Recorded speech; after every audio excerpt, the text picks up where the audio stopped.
আগেই জানিয়েছি আজ খুলছে সাভারের আশুলিয়া শিল্পাঞ্চলে বন্ধ থাকা সব পোশাক কারখানা।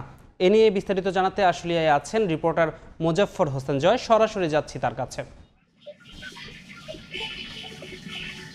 আমি রয়েছি সাভার আশুলিয়া শিল্পাঞ্চলের পলাশবাড়ি এলাকায়। জানেন যে কয়েকদিন ধরে অযাচিতভাবে কিছু বিশৃঙ্খল ঘটনার কারণে কিন্তু সাভার আশুলিয়া শিল্পাঞ্চলে কিন্তু কারখানাগুলোতে উৎপাদন ব্যবস্থা কিন্তু অব্যাহতভাবে চলছিল না।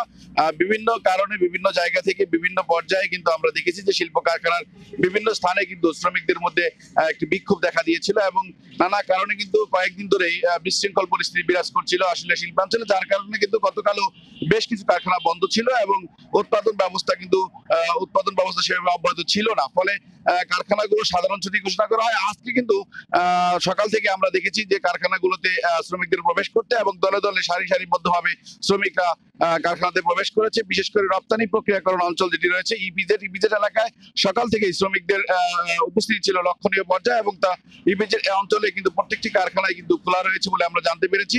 একই সাথে শিল্প পুলিশ আমাদেরকে যেটি জানিয়েছে যে বিশেষ করে সাভার এবং আশুলিয়ার বিভিন্ন অঞ্চলে যে কারখানাগুলোতে এই কয়েকদিন মূলত বিভিন্ন কারণে শ্রমিকদের মধ্যে বিক্ষোভ বা অসন্তোষ বিরাজ করছিল, আজকে ক্রমে তা কমে এসেছে এবং অনেক মালিক ওই কারখানা খুলে দিয়েছেন। ফলে শ্রমিকরা কিন্তু কারখানাতে প্রবেশ করতে শুরু করেছে এবং তাদের উৎপাদন ব্যবস্থা তারা অব্যাহত রেখেছে বলে আমাদেরকে শিল্প পুলিশ এবং কারখানা কর্তৃপক্ষ জানিয়েছে।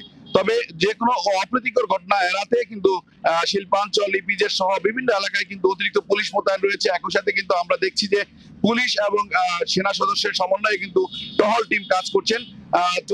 সর্বদাই মহাসড়ক এবং বিভিন্ন গুরুত্বপূর্ণ পয়েন্টে কিন্তু আমরা দেখছি যে পুলিশ এবং সেনাবাহিনীর সমন্বয়ে কাজ চলছে এবং তারা কিন্তু বলছেন যে কোনো অপ্রীতিকর ঘটনা এড়াতে কিন্তু কঠোর পদক্ষেপ নিতে তারা পিছপা হবে না এবং তারা বলছেন যে একটি মহল মূলত একটি দুষ্কৃতী চক্র মূলত এই পায়তারা চালিয়ে যাচ্ছে শিল্প কারখানাকে অস্থিতিশীল করতে এবং রপ্তানিমুখী যে শিল্প কারখানা রয়েছে সেগুলোতে উৎপাদন ব্যবস্থা মূলত ভঙ্গুর করে দেওয়ার তারা অপচেষ্টা চালাচ্ছেন।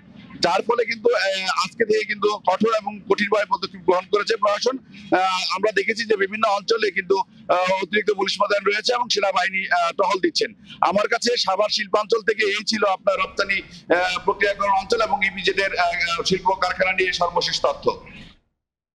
সরাসরি যুক্ত ছিলাম সাভারের আশুলিয়া থেকে।